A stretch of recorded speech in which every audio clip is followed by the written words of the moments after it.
What is osteopathy? We have had a chiropractor here giving his opinion on the difference between chiropractic care, osteopathy and craniosacral therapy.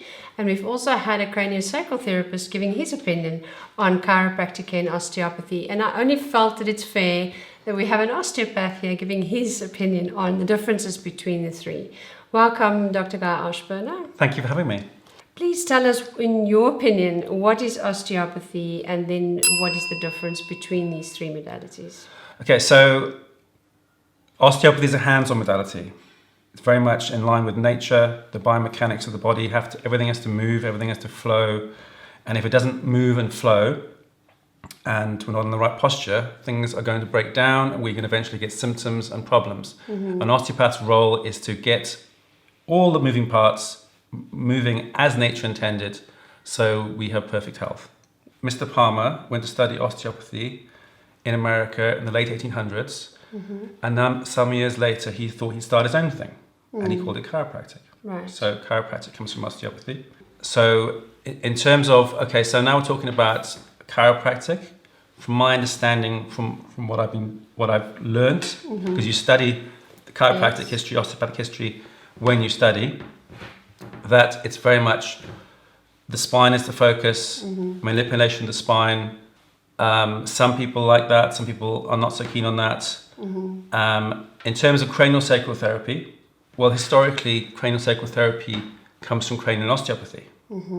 You do it as an undergraduate and postgraduate at the British School of Osteopathy. So I went on initially and I was working with babies and children. You know, I'm very much a practical, hands-on osteopath. So I want to get things done, I want to get things to move.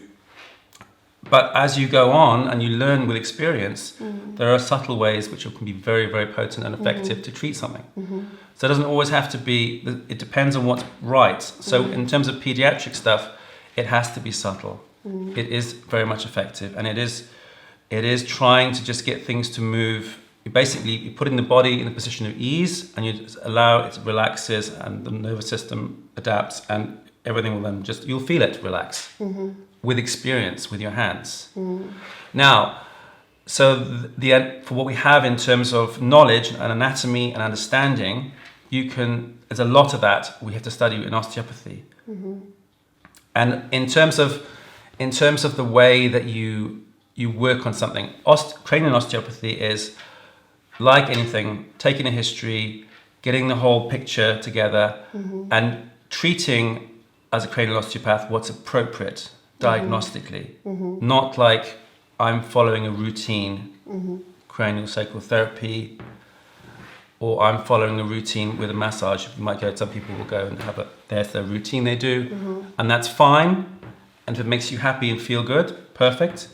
But if you have a more of a serious problem, you need to see a proper health professional. Absolutely.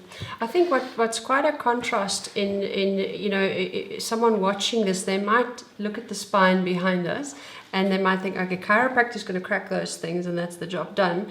Where an osteopath would be looking at the whole and the fascia and the connective tissue. So let me explain that. Yes, please. Sorry to interrupt. So let's have a look at this for a second, if I may.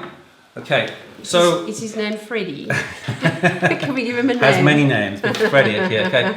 So we have a lot of people, they will have a lot of restrictions through, this is your thoracic spine. And then what happens, they're going to get symptoms in the neck, cervical spine, and lumbar spine. Right. So we can't just go and manipulate in terms of cracking joints. Because and that's not necessarily what a chiropractor does.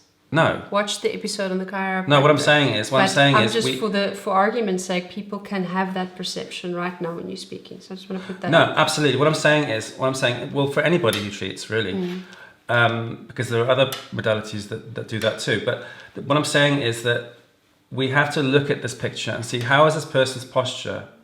Are they over here somewhere?